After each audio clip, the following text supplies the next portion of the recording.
Tout de suite avec la première présentation de nos collègues de Academia. Je vous laisse vous présenter, mesdames.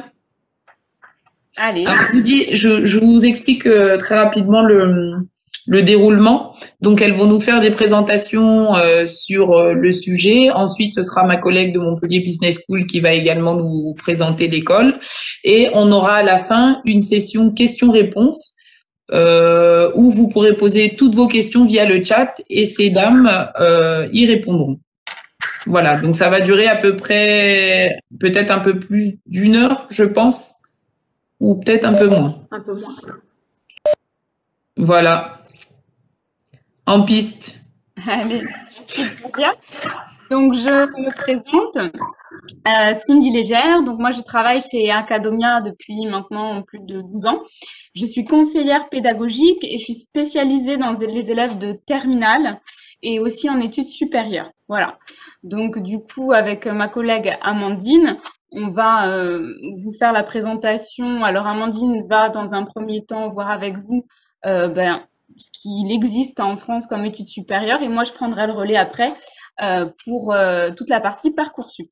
Voilà. Amandine, je te laisse la main.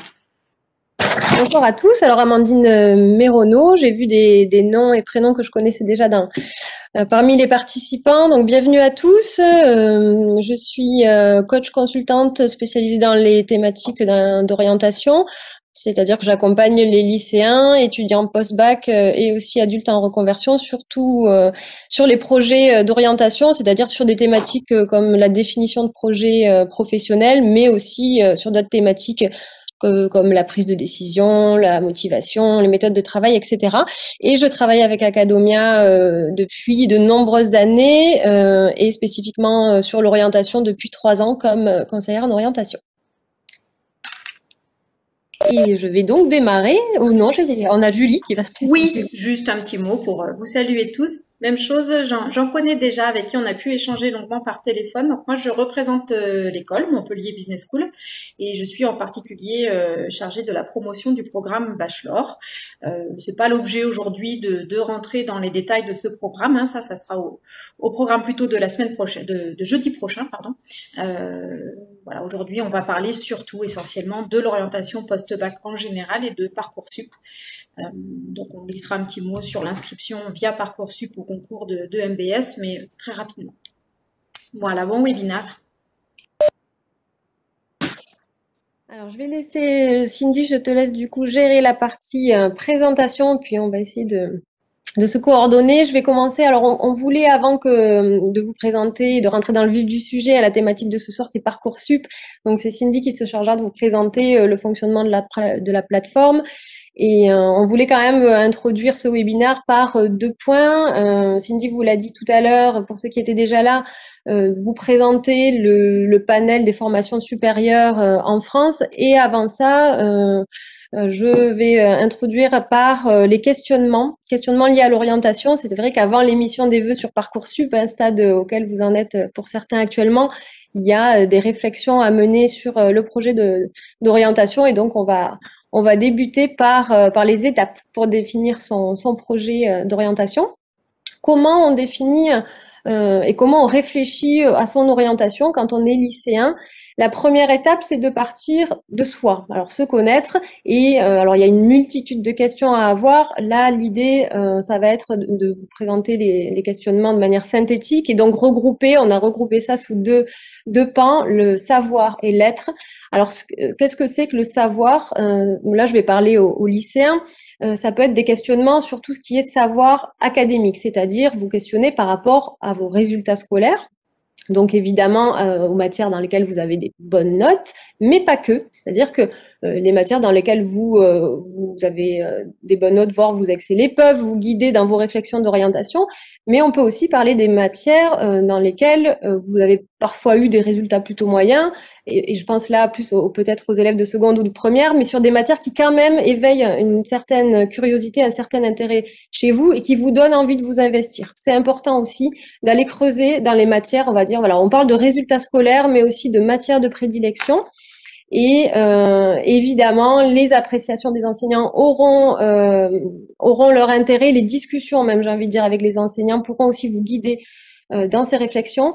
Donc là, on est sur la partie savoir, plus savoir académique, et il y a la partie être qui est évidemment très importante. Et là, on parle, ça va consister à réfléchir, alors ce qui est autour de vous, ce qui est en vous, mais aussi ce qui est autour de vous. C'est-à-dire, vous pouvez aussi vous questionner en fonction de vos activités extrascolaires, de vos passions, de vos centres d'intérêt. Vous avez peut-être eu un intérêt pour un domaine ou une lecture ou une émission, que sais-je, dans votre parcours. Et ça peut aussi être une piste de réflexion parmi d'autres. Un des points fondamentaux, à mon sens en tout cas, c'est l'être dans le sens, les réflexions sur soi et sur sa personnalité. Pour définir un projet, ce qui est très important, c'est de quand même se questionner.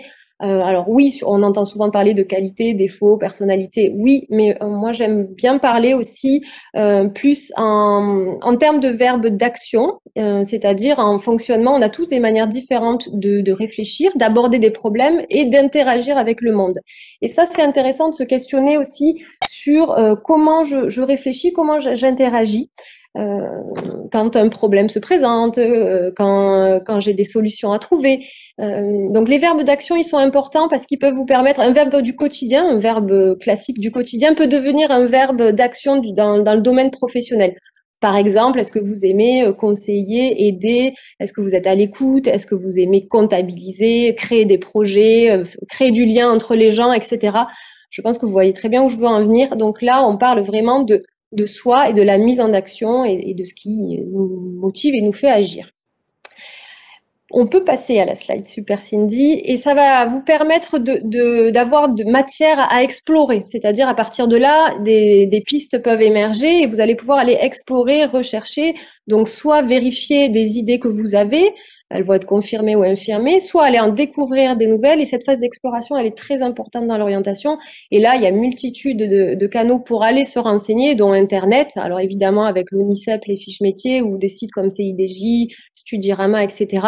On a aussi évidemment les CIO et une source d'information qui est un peu trop souvent, à mon sens, exploitée, c'est vraiment l'entourage et le réseau. Donc n'hésitez pas aussi à questionner des personnes de votre entourage sur des domaines qui vous intéressent, sur des métiers et à donc l'entourage personnel et professionnel, que ce soit de votre famille ou de vos amis ou amis d'amis. Et au-delà de ça, il va falloir évidemment être dans l'action, c'est-à-dire aller chercher l'information.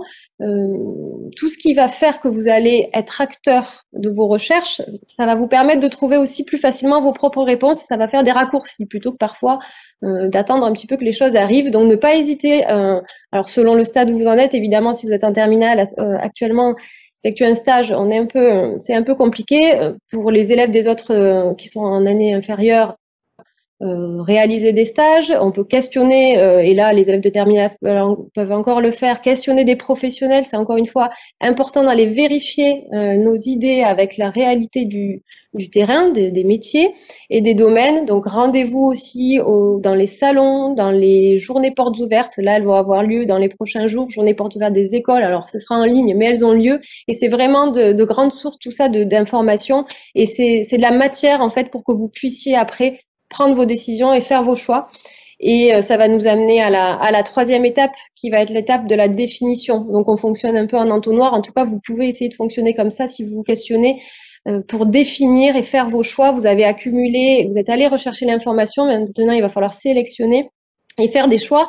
Et des choix, alors attention, il y a quelque chose qui est assez anxiogène, je trouve, c'est quand on se questionne en termes de métier, c'est-à-dire si vous cherchez à 17 ans le métier de vos rêves, vous avez de fortes chances de tourner en rond et de ressentir quand même une source de stress qui n'a pas lieu d'être quand on sait que 85%, hein, les chiffres, une étude de Pôle emploi de mémoire avait relevé que 85% des métiers de 2030 n'existent pas encore. Donc, on voit l'intérêt de se questionner plus en termes de domaine d'activité et de mission. Encore une fois, des verbes d'action. Si vous êtes intéressé par le domaine du développement durable, allez vous questionner sur les métiers que vous pourrez exercer dans ce domaine-là.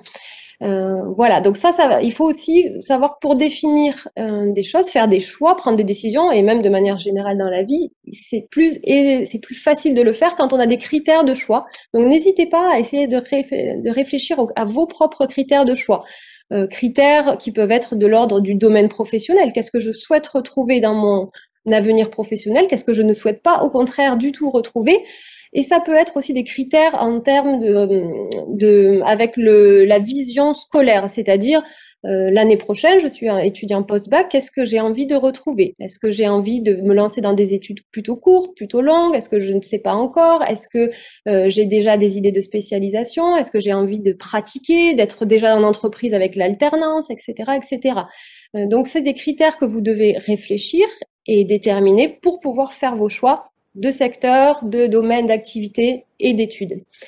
Et enfin, pour arriver à la dernière étape qui est, une fois que vous aurez ciblé tout ça, les domaines, les études, la mise en place d'un plan d'action. Donc là, encore une fois, selon le stade où vous en êtes, le plan d'action va être plus ou moins long. En classe de terminale, vous en êtes à l'émission des vœux sur la fameuse plateforme Parcoursup.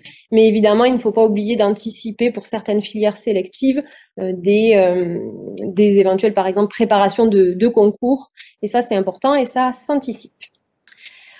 Je pense qu'on peut passer à la slide suivante. Je vais un peu vite, j'ai un rythme un peu soutenu pour que Cindy puisse avoir le temps de parole et surtout, si vous avez des questions, les poser.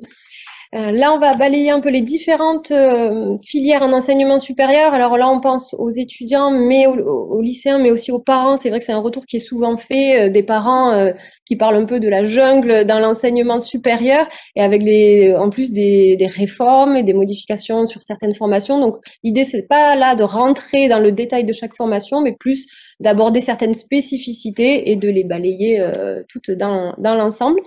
La première dont on peut parler, c'est la filière universitaire. Merci. Avec les études qui, donc à l'université, avec le système LMD. Système LMD, c'est le système reconnu uniformisé européen. Qui permet qui fait que la faculté délivre des diplômes à bac+3 pour le L de licence, bac+5 pour le M de master et bac+8 pour le D de doctorat. Et ces diplômes sont délivrés dans des disciplines variées, comme les sciences, le management, l'économie, etc. On est sur un système qui demande quand même une grande autonomie. Donc ça, il faut aussi le savoir, une grande autonomie dans le travail, une bonne méthode de travail, c'est-à-dire que ça demande de savoir se fixer ses propres objectifs, son propre planning de travail, et on n'a pas forcément un encadrement ultra régulier comme peut-être dans d'autres cadres d'études. Et on est sur des filières qu'on appelle non sélectives. Alors attention, on parle aussi pour certaines filières de filières sous tension, c'est-à-dire des filières pour lesquelles les capacités d'accueil seraient inférieures au nombre de candidatures, comme c'est le cas sur certaines académies pour psychologie, STAPS, médecine, etc. La deuxième filière qu'on voulait vous présenter, alors ça concerne les études de santé. Là aussi, ça mériterait presque un webinaire entier là-dessus. Elle a été réformée assez récemment et depuis 2020, vous en avez peut-être entendu parler, la PACES a été supprimée. On parle aujourd'hui de 2 voies d'accès pour la filière médecine, la PASS, parcours spécifique santé. Donc, avec une première année en faculté de médecine et une option au choix dans une autre discipline que la médecine, qui peut être le droit, les langues, etc. Un redoublement qui n'est pas possible. Et la deuxième filière, c'est ce qu'on appelle la licence accès santé, LAS ou LAS, avec une licence dans une autre discipline, que ce soit en droit, en SVT, en économie, etc., avec une option santé. Et sur cette filière-là, le redoublement est possible. On est sur des filières non sélectives, mais sous tension. Et ce sont des études qui ont lieu à la faculté. Et on passe aux études CPGE, c'est-à-dire classe préparatoire aux grandes écoles. Là, on est sur un format de 2 ans en post-bac, donc filière sélective avec un format de cours intensif, beaucoup de travail en cours, mais aussi beaucoup de travail personnel. Ce sont des filières sélectives sur dossier. Les classes préparatoires existent dans les domaines scientifiques, économiques et littéraires. vous connaissez certainement les plus connus comme Hippocagne-Cagne ou PCS-IPC. La filière économique en partir de 2021, on a une fusion de prépa ECE, prépa ECS qui devient la prépa ECG. Ça, vous aurez tous les renseignements et sur Parcoursup et dans les lycées que vous visez, puisque les CPGE sont dispensés dans les lycées. Et au bout des 2 ans, donc l'objectif des CPGE, c'est de préparer des concours pour des grandes écoles, que ce soit des grandes écoles d'ingénieurs, de commerce ou des écoles de vétérinaires, etc. On passe ensuite au BTS et au BUT, qui jusqu'à aujourd'hui s'appelait le DUT en bac 3. J'ai une toute petite question, Amandine. Est-ce que toutes ces filières que tu es en train de nous expliquer, je ne sais pas si d'autres se posent la question, mais est-ce que par exemple, il y a un profil prédemandé si on veut candidater par exemple, ou non? Comment ça se passe? Alors profil, ça dépend. Alors c'est difficile. Le mot profil est un peu, alors il est subjectif, c'est-à-dire il veut pas dire la même chose pour tout le monde. Mais je pense comprendre ce que tu veux dire, Georgia. C'est en tout cas, ou peut-être que c'est une personne qui a posé cette question. Est-ce qu'il y a des attendus alors il faut plus réfléchir. Exactement, c'est ça. Alors pour revenir, alors déjà il y a des filières qui sont plus sélectifs comme on l'a vu que d'autres, donc c'est-à-dire pour lesquels le dossier va avoir son importance et les notes, c'est-à-dire qu'en deçà d'un certain niveau de notes dans certaines matières, on n'aura pas accès, je pense aux classes préparatoires par exemple, qui ne seront certaines ne seront pas accessibles en deçà d'un certain niveau, qui est quand même relativement élevé.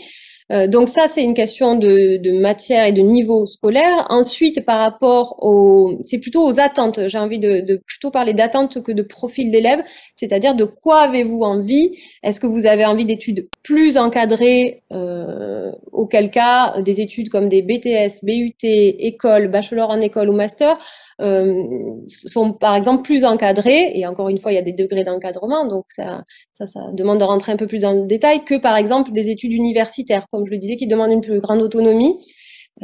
Si par rapport à vos attentes, vous avez envie, encore une fois, d'être en lien avec le monde professionnel, je parlais au début d'alternance, mais pas que, il y a le système des stages, mais toutes les formations ne proposent pas des cursus avec comprenant des stages, donc renseignez-vous aussi sur ça si vous avez envie d'aller vérifier sur le terrain et d'aller en entreprise. Certains BTS, BUT le proposent, bachelor en école, voilà, on sait que le système universitaire n'est pas le système qui va permettre de faire des stages. Voilà, encore une fois, ça dépend du projet. C'est-à-dire quelqu'un qui, par exemple, aujourd'hui aurait un projet défini, par exemple, voilà, voudrait être psychologue. Le cursus serait d'aller intégrer une université pour être diplômé dans cette matière-là. Et voilà. Donc il y a plusieurs choses à prendre en compte. Vos résultats scolaires, vos envies par rapport au cadre, par rapport aux matières, bien sûr, hein, et j'ai perdu mon fil, donc j'avais un dernier point, mais ça va me revenir après. Voilà un peu pour voilà, par rapport il faut plus réfléchir par rapport à vos attentes, j'ai envie de dire. Et aussi évidemment à vos attentes en termes je disais de cadre, mais aussi bien sûr d'enseignement. Toutes les formations n'ont pas les mêmes contenus par rapport aux matières. Il faut évidemment se renseigner il y a des formations qui sont plus spécialisées dès la première année et d'autres qui proposent des cursus plus généralistes où on va avoir un ensemble de matières pour faire ses choix, soit d'année en année, soit sur une fin de cursus. Donc voilà. Juste pour conclure, sans vouloir vous interrompre trop longtemps, Amandine, on peut aussi rappeler que sur Parcoursup, chaque établissement qui est présent sur la plateforme Parcoursup précise les attendus. Donc là, si vous avez des questions spécifiques sur une formation, bien sûr, vous avez les informations sur leur site internet, vous pouvez les appeler également aussi les établissements, mais sur les fiches Parcoursup, normalement, tous les attendus sont précisés, que ce soit le niveau, la moyenne exigée, des options spécifiques que vous aurez choisies, etc. Donc ça, sur Parcoursup, vous le trouverez dans les fiches établissements. Oui, tout à fait. Et après, l'idéal reste quand même aussi de contacter, soit de se rendre sur le site de l'établissement, soit de le contacter directement pour avoir les informations spécifique.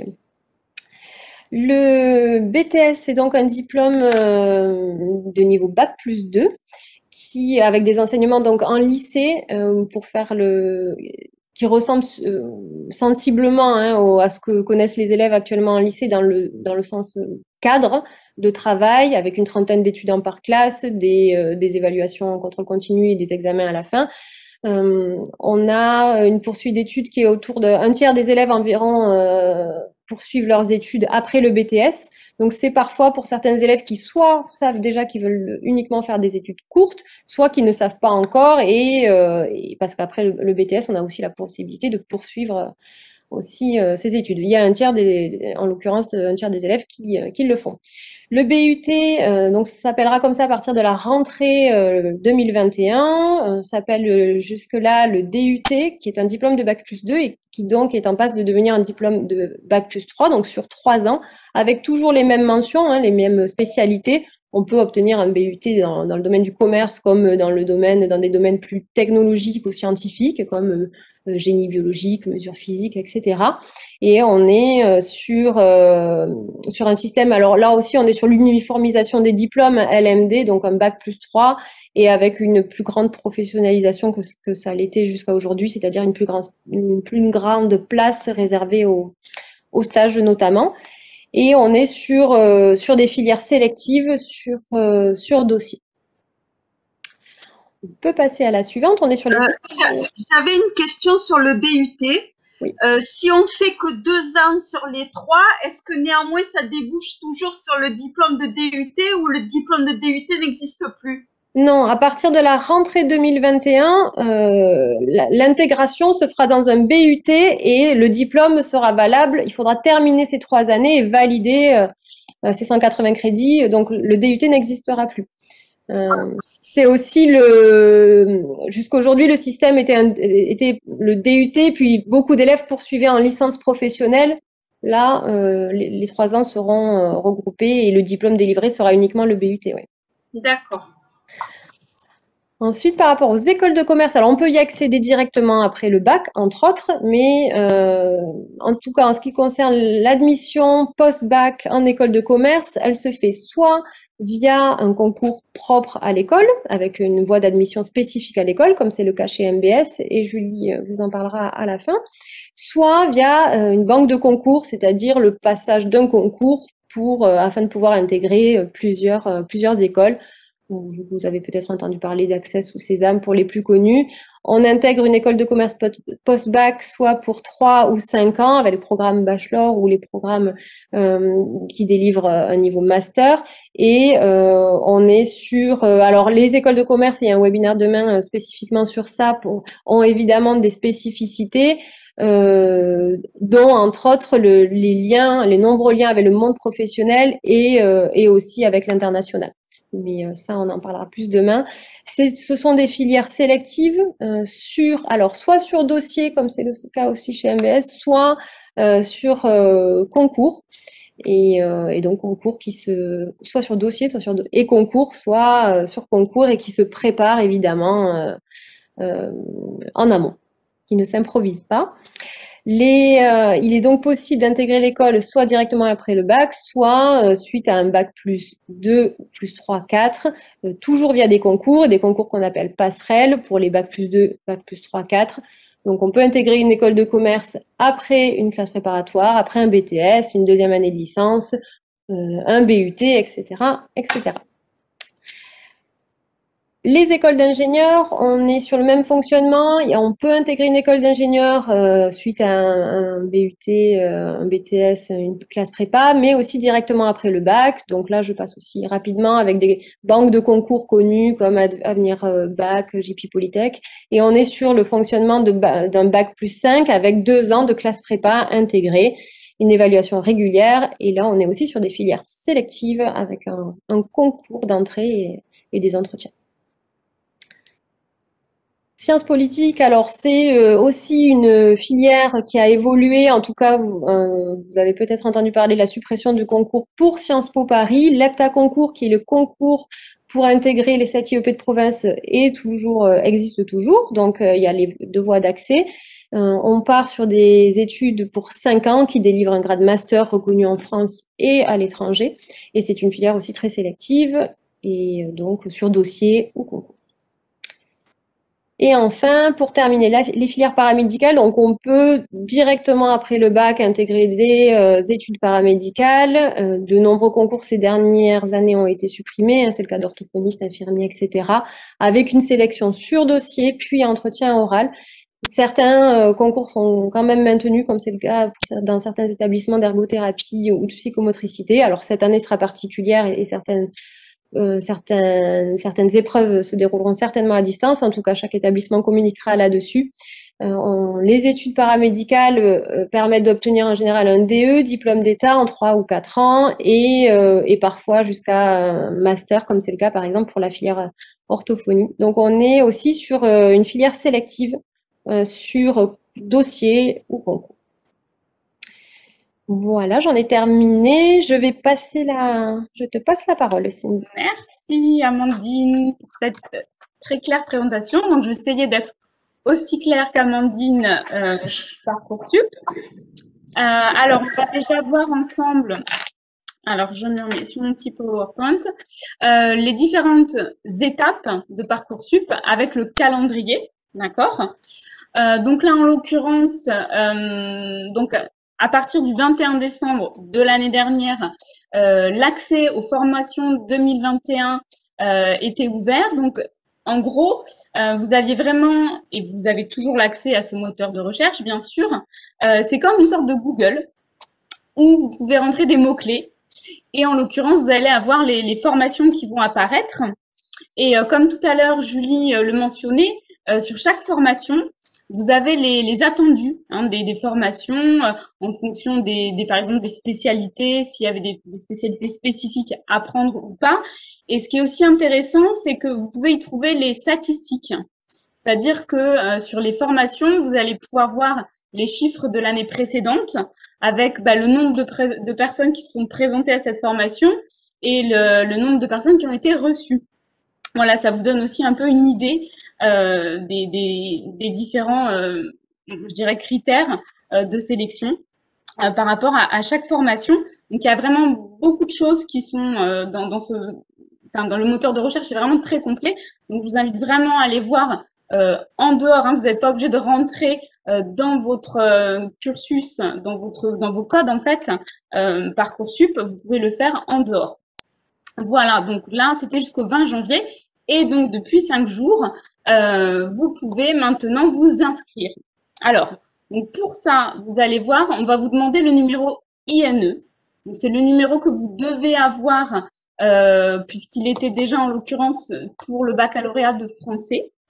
D'accord? Et donc, vous allez devoir pré-remplir beaucoup d'informations par rapport à votre collège, votre lycée, vos spécialités, etc. Et vous allez pouvoir saisir les vœux. D'accord? Alors, contrairement à il y a quelques années sur les admissions de post-bac, il y avait à l'époque un ordre préférentiel. D'accord? L'avantage de Parcoursup, c'est que vous n'avez plus à hiérarchiser vos vœux. Hein. Vous pouvez mettre chaque vœu et vous verrez après, on verra les stratégies, comment du coup après vous-même faire des listes entre guillemets de choix. Mais pour le moment, quand là, en terminale, vous devez saisir vos vœux, vous n'avez pas d'ordre à mettre dans vos vœux. Voilà. Donc ça, c'est, à mon sens, beaucoup plus pratique qu'avant sur admission post-bac. Donc là, cette phase-là s'arrête le 11 mars à minuit précisément. Donc, jusqu'au 11 mars, vous allez pouvoir ajouter des vœux. D'accord? Vous n'êtes pas obligé de tout faire en une fois. Hein. Vous pouvez bien sûr vous déconnecter, vous reconnecter à d'autres moments pour y ajouter des vœux au fur et à mesure. D'accord? Donc là, en l'occurrence, à partir du 11 mars, vous ne pouvez plus ajouter de vœux. Mais il y a une autre phase, donc du 11 mars au 8 avril, qui va vous permettre d'en supprimer. Donc là, vous pouvez en mettre un maximum. Donc on verra après, hein, j'expliquerai les vœux, le nombre de vœux, etc. Mais jusqu'au 8 avril, donc vous pouvez supprimer des vœux. Et surtout, là c'est marqué en rouge, il faut penser à les confirmer. D'accord? Parce qu'à chaque vœu, vous allez devoir confirmer les vœux. Donc en l'occurrence, s'il s'agit d'un concours, vous allez devoir souvent vous référer à un lien hein, qui vous explique comment s'inscrire au concours, comment régler les droits d'inscription, hein, ne pas oublier de bien confirmer et de faire toutes ces étapes pour être inscrit définitivement au concours. D'accord? Donc ça, j'insiste parce que tous les ans, j'ai des élèves qui oublient de le faire et c'est quand même important. Donc, surtout, mettez-vous bien des petits mémos partout, sachant que vous avez aussi jusqu'au 8 avril pour compléter votre dossier. D'accord? Donc, à chaque vœu, vous allez devoir formuler, dans tous les cas, une lettre de motivation vous sera demandée. D'accord? Il faudra vraiment justifier chacun de vos vœux. Et après, selon les différents établissements, on va vous demander des pièces justificatives, des bulletins scolaires, etc. Donc, surtout, pensez bien à le faire avant le 8 avril. Vous avez également la possibilité d'ajouter des activités ou des centres d'intérêt extrascolaires qui peuvent valoriser un dossier. Je pense notamment, si je prends comme exemple, vous voulez postuler à Sciences Po, ben voilà, si vous êtes dans des associations, si vous avez aussi passé des certifications de langue, voilà, tout ça, c'est des choses en plus qui peuvent s'ajouter et du coup faire valoir votre dossier par rapport à d'autres élèves. Donc voilà pour cette phase-là. Et alors j'ai ajouté aussi un petit mot parce qu'on n'en parle pas beaucoup, mais il faut savoir que dans chaque établissement scolaire, il y a ce qu'on appelle des fiches à venir. D'accord? Donc les fiches à venir sont complétées par le conseil de classe et émettent un avis concernant les choix d'orientation. Donc voilà, autant vous dire que c'est quand même assez important qu'ils aient cette fiche, donc sera systématiquement remplie pour chacun des vœux, d'accord, par les établissements. Et ça, vous pourrez avoir l'accès aussi à cette fiche. Hein. Voilà. Ensuite, vous avez, donc à partir du 8 avril, hein, c'est fini, vous ne pouvez plus rien faire sur Parcoursup. Donc là, il va falloir attendre. Et en l'occurrence, du 8 avril au 27 mai, du coup, vous allez, alors pour ceux qui sont inscrits pour passer des banques de concours, des concours admission directe, etc., bien souvent, du coup, la plupart de ces concours auront lieu au mois d'avril, d'accord? Et ensuite, bah, le temps que les écoles, du coup, aient les résultats de chaque concours, vous aurez les réponses à partir du 27 mai. Alors, chaque vœu que vous allez formuler, vous allez avoir 4 réponses possibles. Alors, vous avez le oui, donc là, vous êtes accepté. Vous avez un oui si. Alors ça, c'est assez spécifique, il n'y en a pas beaucoup. Il y a certaines filières qui vont vous dire, bon ben, on vous accepte par exemple dans cette licence si vous justifiez d'une remise à niveau dans telle ou telle matière. Voilà, donc ça, c'est assez rare, mais ça peut exister. Vous avez également en attente. Donc ça veut dire que vous êtes sur la liste d'attente. Donc l'avantage, c'est que vous allez pouvoir voir votre rang et du coup, vous allez pouvoir voir le chiffre de l'année précédente, voir si vous pensez que c'est accessible ou pas, d'accord? Et vous avez, bon, bah, le nom, là, en l'occurrence, c'est clair, net, vous n'êtes pas pris.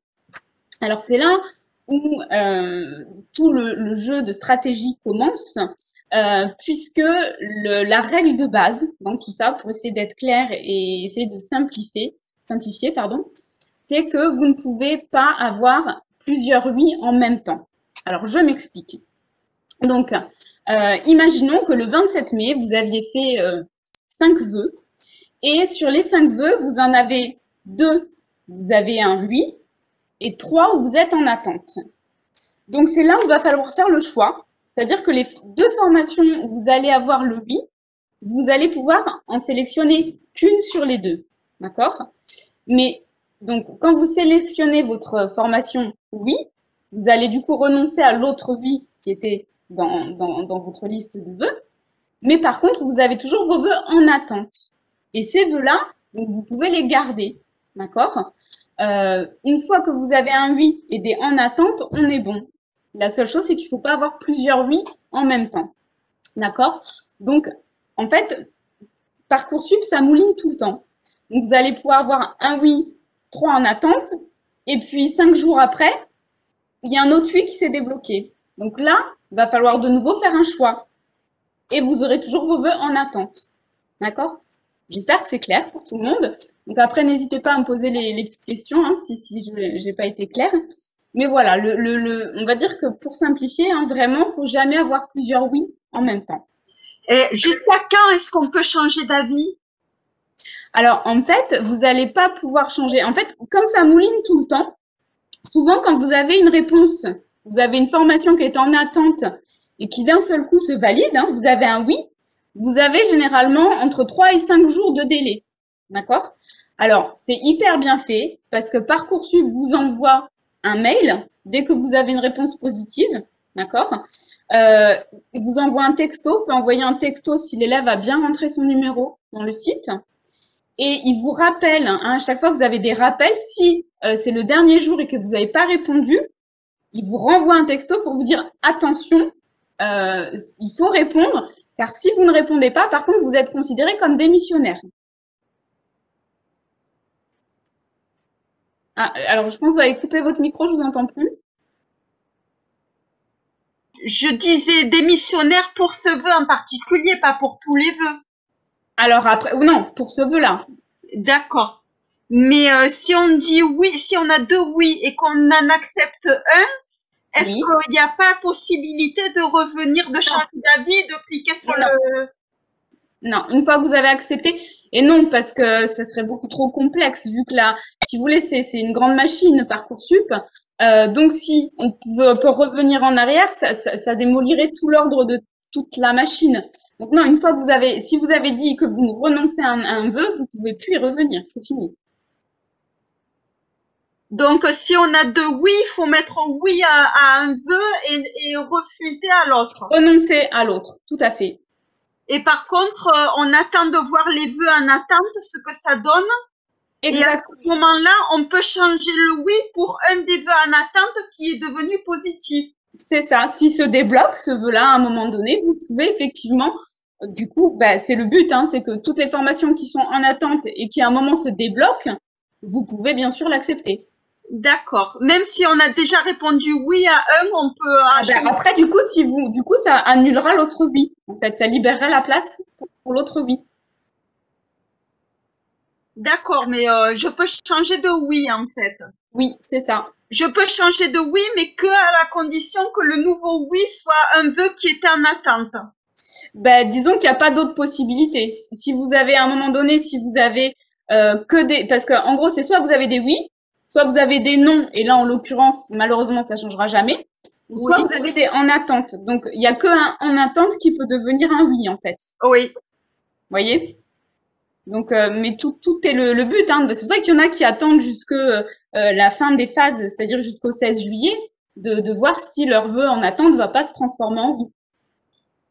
Ah d'accord, parce que vous disiez qu'on avait 3 à 5 jours pour se prononcer pour un vœu. C'est quand le vœu devient oui que vous allez devoir vous prononcer.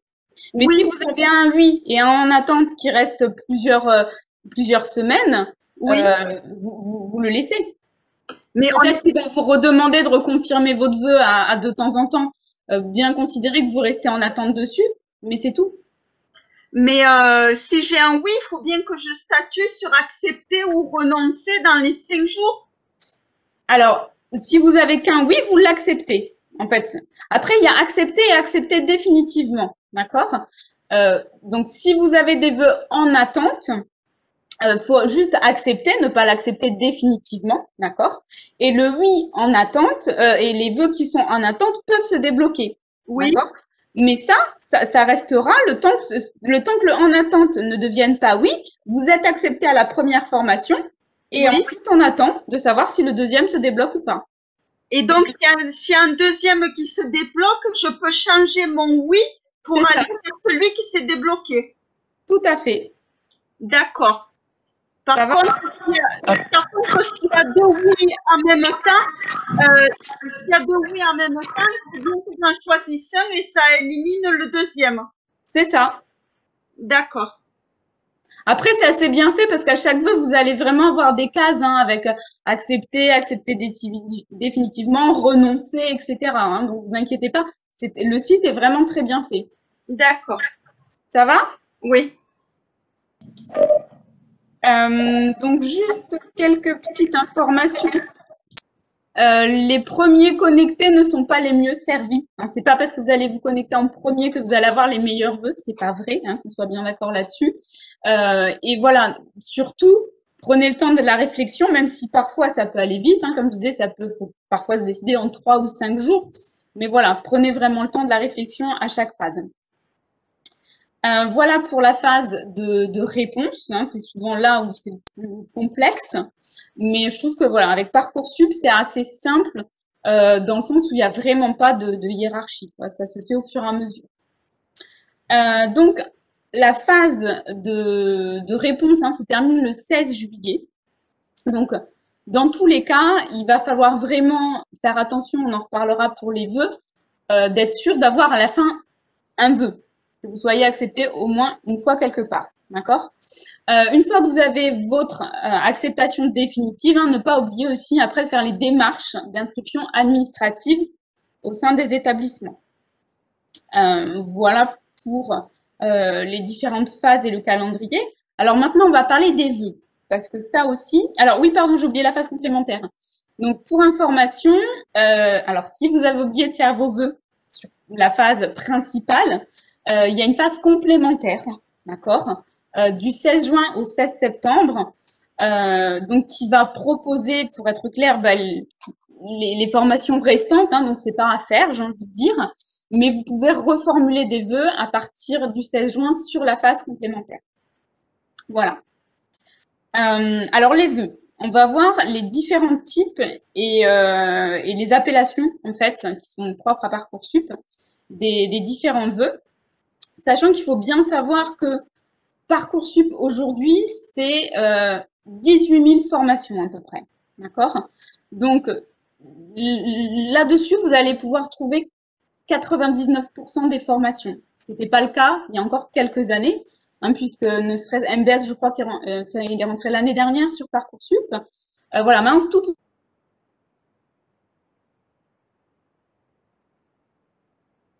si vous trouvez des formations qui hors Parcoursup, voilà, renseignez-vous bien dessus, parce que la plupart des formations maintenant sont sur Parcoursup. Comme je vous disais, il va falloir à chaque vœu, on en a parlé tout à l'heure, vous allez devoir émettre une petite lettre de motivation. Et donc ça, c'est, si vous faites 10 vœux, il va falloir faire 10 lettres de motivation. Donc ça, il faut le savoir.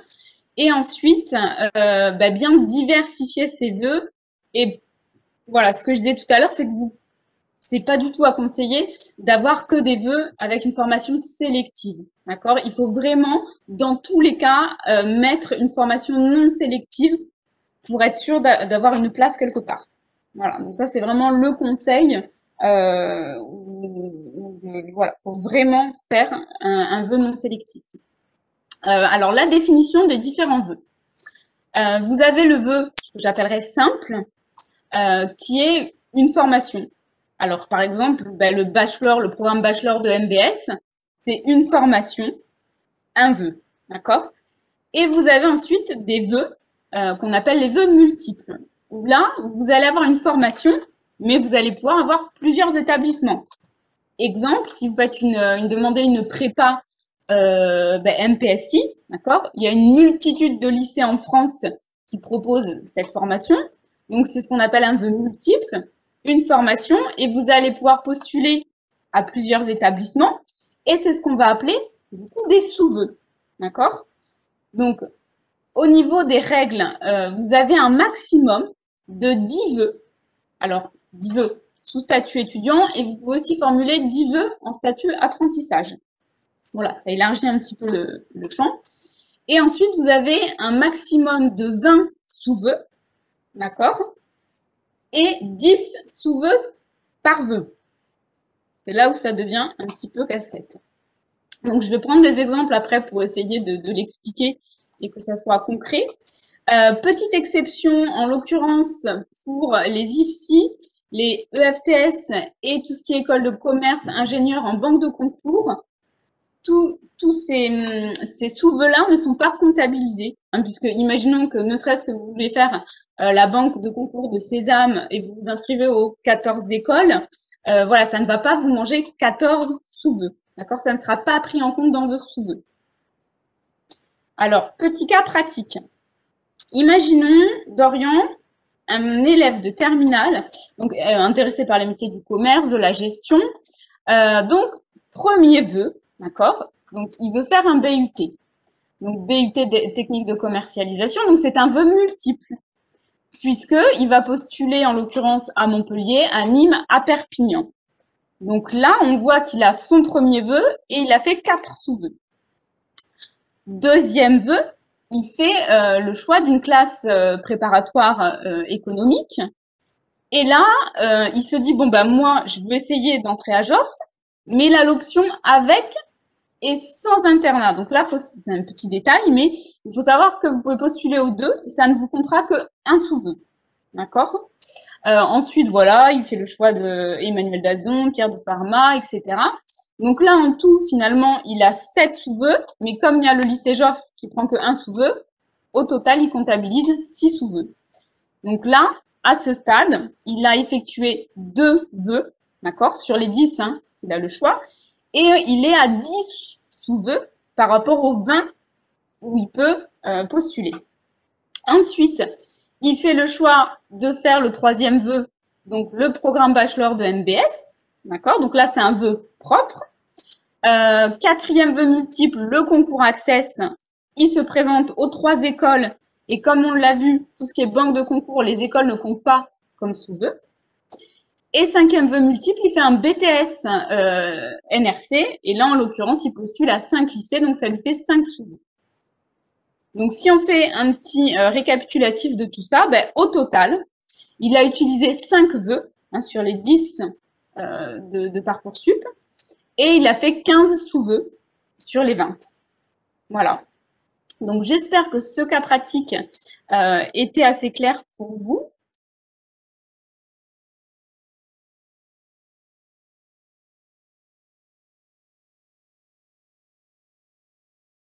Là, je vais passer, alors s'il n'y a pas de questions, je vais passer la parole à Julie, qui va vous présenter du coup le programme bachelor. Alors, comment postuler hein, par rapport à Parcoursup, puisqu'on est dans la partie Parcoursup.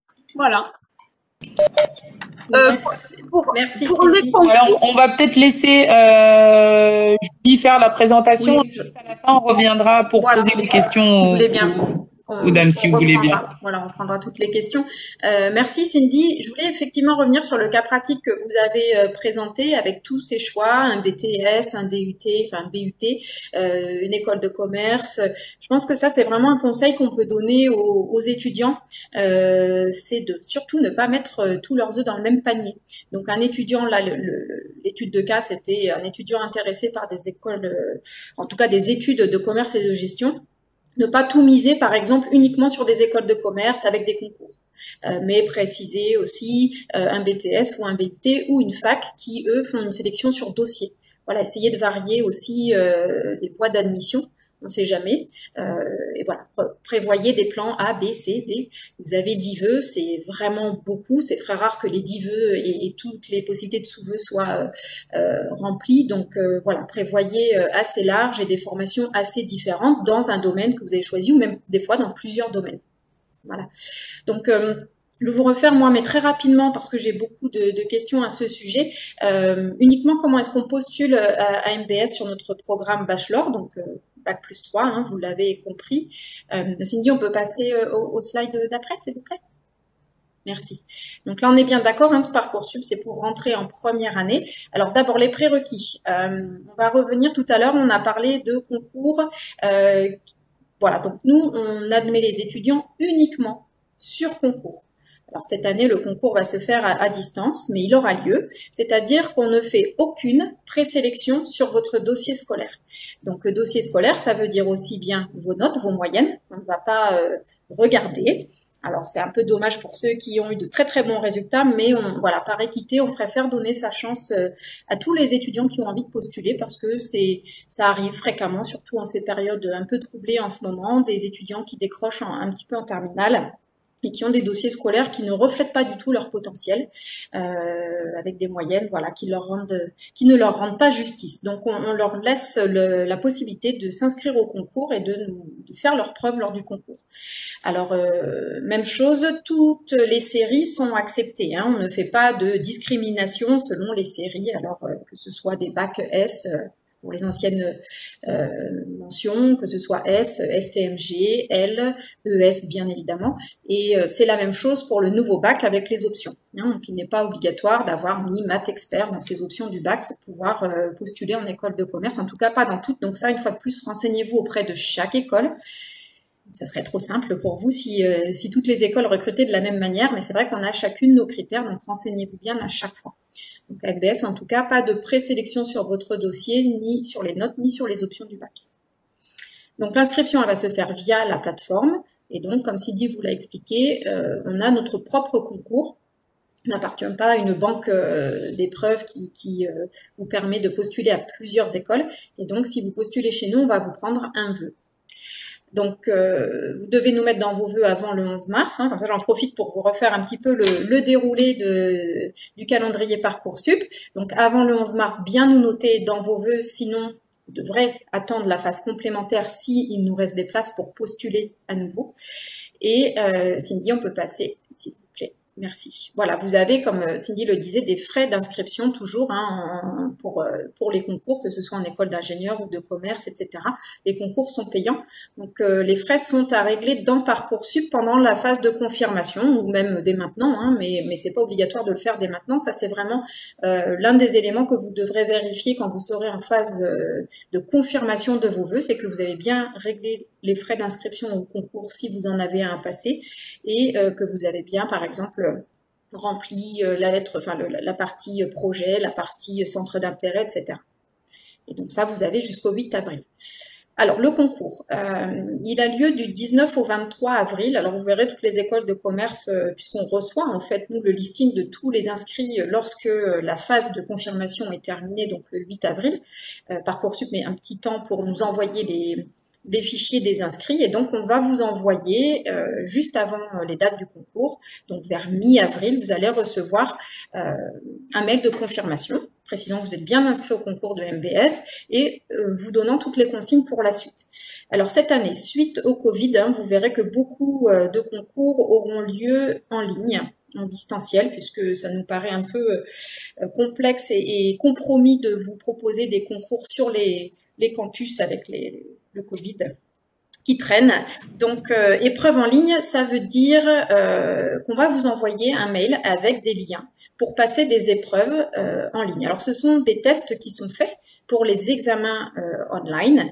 Et donc, vous avez un système de surveillance intégrée pour antifraude, hein, clairement. Voilà, donc ça, il ne faut surtout pas jouer à ça, puisque le micro se met en route et détecte les chuchotements, par exemple. La webcam aussi est en route pour vérifier, parce qu'on aura montré la carte d'identité au début du test, et donc ça permet de vérifier que la personne derrière l'ordinateur est bien celle qui est convoquée pour le concours. Donc voilà, système antifraude, toutes les écoles voilà, sont équipées, et vous recevrez donc un test pour l'anglais, puisque ça fait partie donc des points qu'on va vouloir tester chez vous. Alors, je vous en dirai un petit peu plus après. Un autre test sous forme de QCM, qui est un test de logique et raisonnement. Voilà.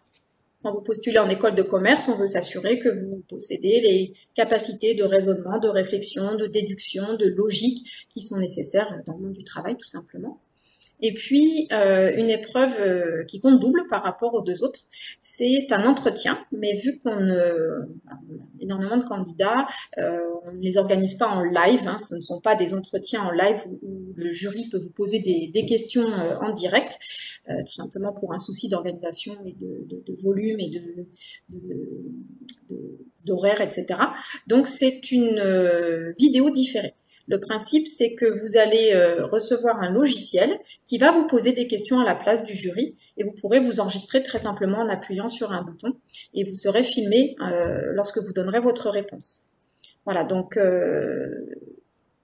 les résultats nous sont, dès que vous terminez les tests, les résultats nous sont envoyés directement. J'ai oublié de vous préciser que les tests bloquent Internet, l'utilisation d'Internet pendant que vous êtes en cours, et puis que vous avez un timing avec un chronomètre intégré qui coupe le test une fois que le temps est imparti. Voilà, mais ça vous sera expliqué au fur et à mesure. Et donc vous aurez les résultats dans Parcoursup, comme l'expliquait Cindy, le 27 mai. Et là, vous aurez choix donc entre un oui ferme ou un non ferme et une liste d'attente avec votre rang. Voilà, je vous précise quand même que dans les écoles, contrairement peut-être aux facs, etc., les listes d'attente bougent très très vite et que Parcoursup met à jour toutes les nuits les listings. Donc, on peut très bien être 120e sur liste d'attente au bout des 5 premiers jours, remonter en 80e place et encore au bout des 4 jours, remonter dans les 50e, etc. Et au final, au bout de 3 semaines, être admis. Donc, ça vaut vraiment le coup de travailler un petit peu la stratégie. Quel est votre premier choix dans toutes les réponses que vous avez eues? S'il n'est pas encore tombé, qu'il est en liste d'attente, gardez un oui, puisque cette école qui vous a déjà admise est obligée de garder votre place tant que vous n'avez pas répondu non à cette école. Et pendant ce temps-là, vous avez le temps de voir si votre premier choix va sortir. Donc, ça vous laisse quand même du temps pour voir évoluer ces listes d'attente et très honnêtement, ça va très très vite. Voilà. Cindy, voilà, merci. Alors, on parlait du concours.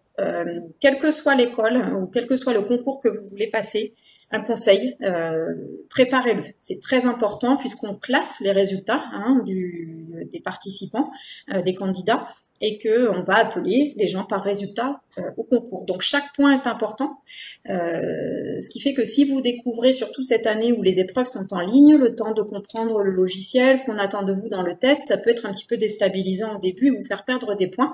Donc, l'école nous vous propose des stages gratuits de préparation. On en fait plusieurs. Alors, on va certainement les organiser, non pas sur le campus, mais en live, en visio, pour que vous puissiez les suivre à distance si jamais on était reconfiné, par exemple. Il suffit de vous inscrire sur notre site internet et là, vous aurez vraiment l'explication et la présentation des tests. On va vous expliquer ce qu'on attend de vous. Pour la plupart, vous êtes en terminale, c'est votre tout premier concours. On sait bien que c'est stressant, on sait bien que vous n'êtes pas forcément préparé à ça au lycée. Donc là, on va vous expliquer exactement le contenu des épreuves, ce qu'on attend de vous, comment vous y préparez. On va vous donner des sujets des années précédentes, des annales. Voilà, vous aurez vraiment énormément d'infos et ça va vous rassurer et vous mettre dans de bonnes conditions pour réussir votre concours. Donc ça, si vous êtes intéressé par le concours de MBS, et bien surtout, inscrivez-vous à ces stages et voilà, ça vous servira, ne serait-ce que de travailler l'anglais. Ça peut vous servir pour d'autres concours si vous en passez d'autres. Voilà, donc on fera jeudi une présentation beaucoup plus complète du concours et du programme Bachelor si jamais vous êtes intéressés. Et puis là, je vais vous donner la parole pour toutes vos questions.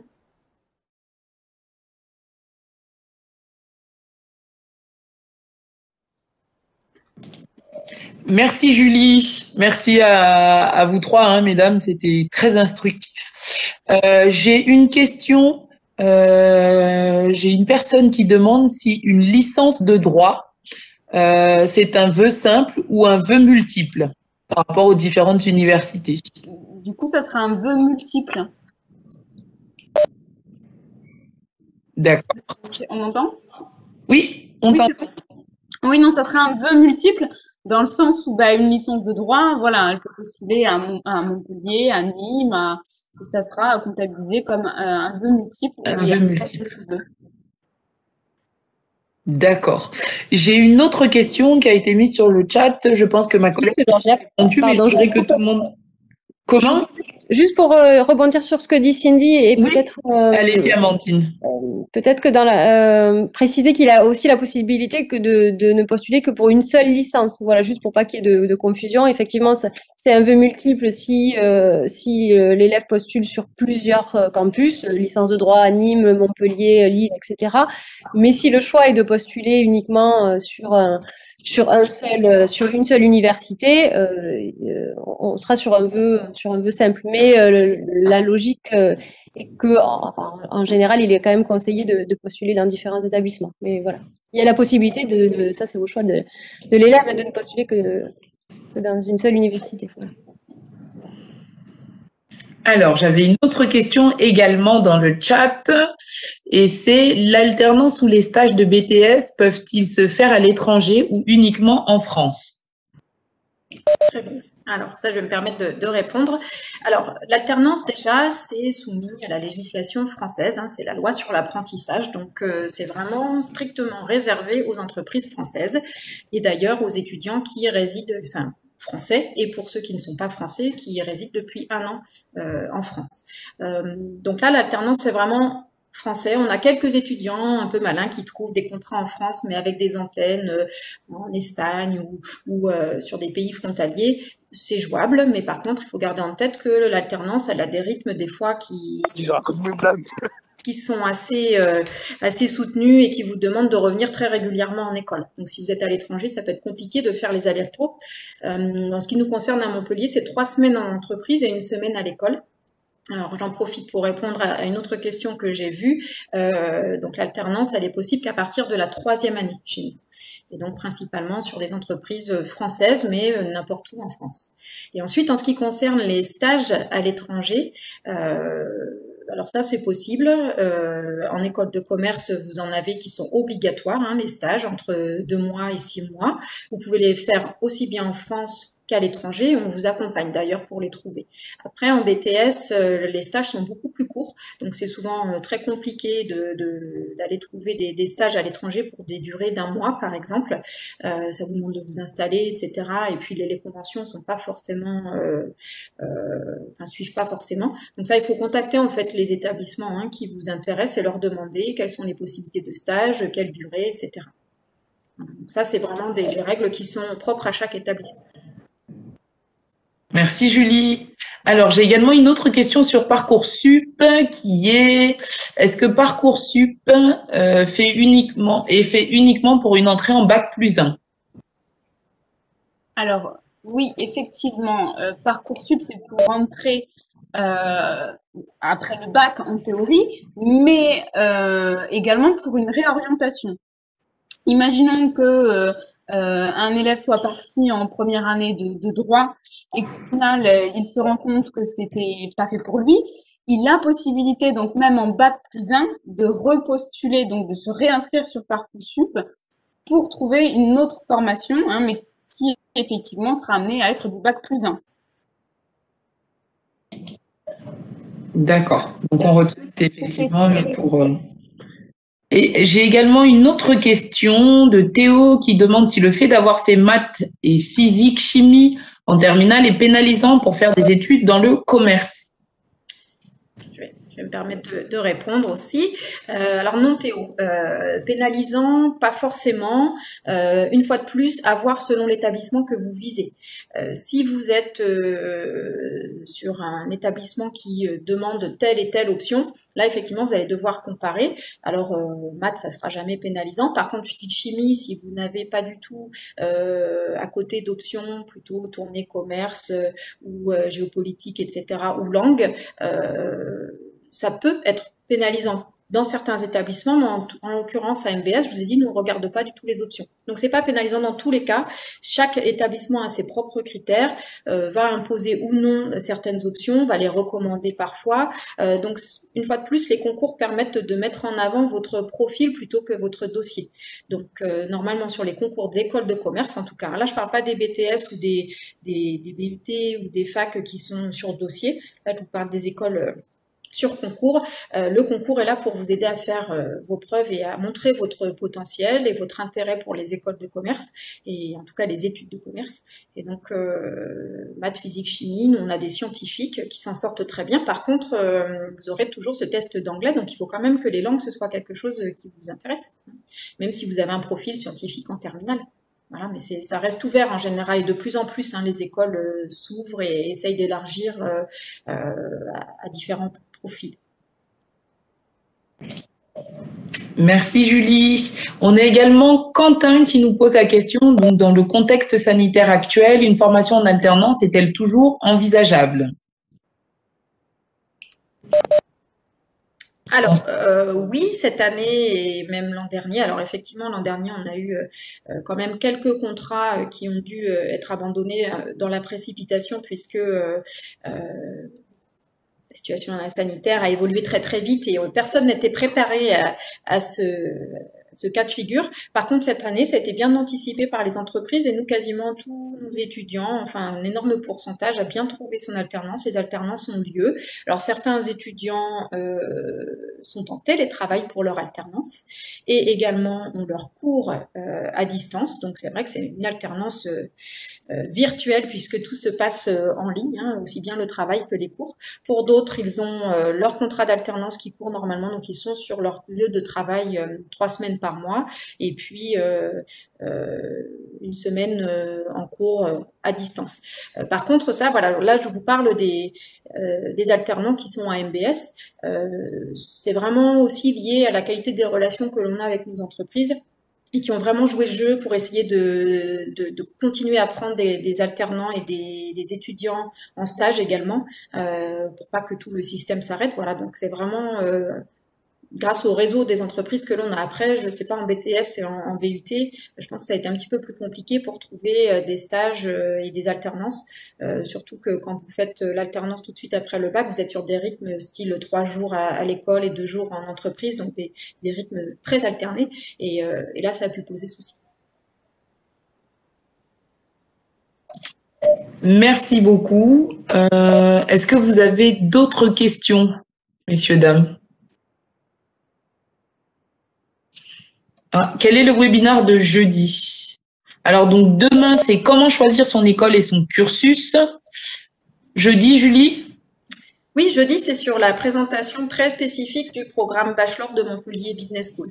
Donc, demain, c'est vraiment sur les écoles de commerce en général, les apports, ce qu'elles vont pouvoir vous offrir comme service, comme parcours, etc. Comment est-ce qu'on les choisit, comment est-ce qu'on s'assure qu'on est fait pour ce type d'études. Et puis, jeudi, ce sera vraiment sur le Bachelor de MBS. Et mercredi? Et mercredi, c'est un live réalisé par nos étudiants pour vous expliquer la vie étudiante en école de commerce et principalement en MBS d'ailleurs. Mais c'est surtout axé sur le logement à Montpellier, sur la vie sur le campus, les associations étudiantes. Voilà, ça c'est vraiment les promesses des études en école de commerce et cette vie très très riche et très dynamique. Donc ça peut être intéressant d'aller écouter ce qu'ils ont à vous raconter.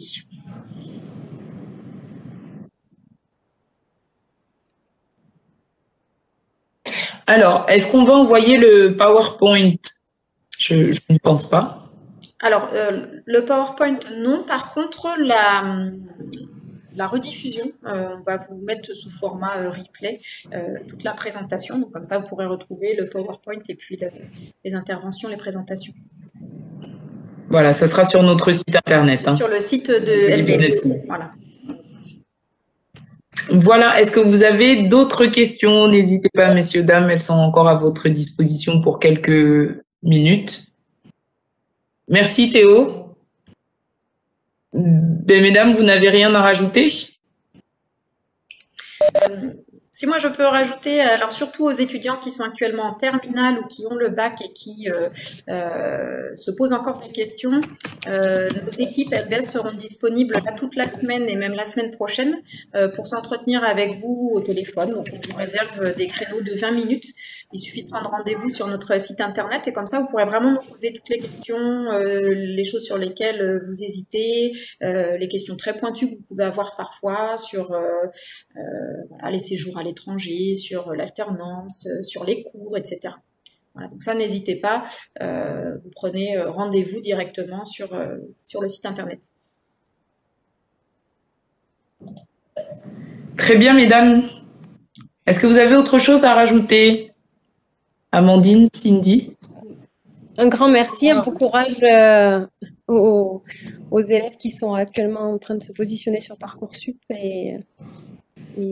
Après votre présentation, à mon avis, c'est beaucoup plus clair et ce sera moins stressant déjà.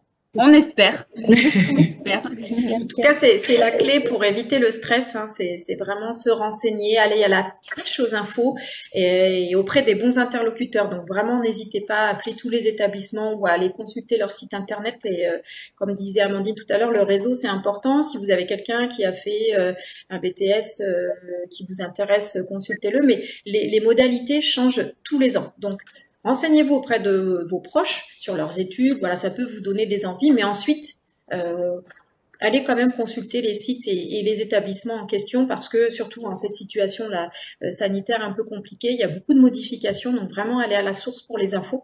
Vous verrez que ça va vous enlever beaucoup de stress parce que vous saurez où vous allez.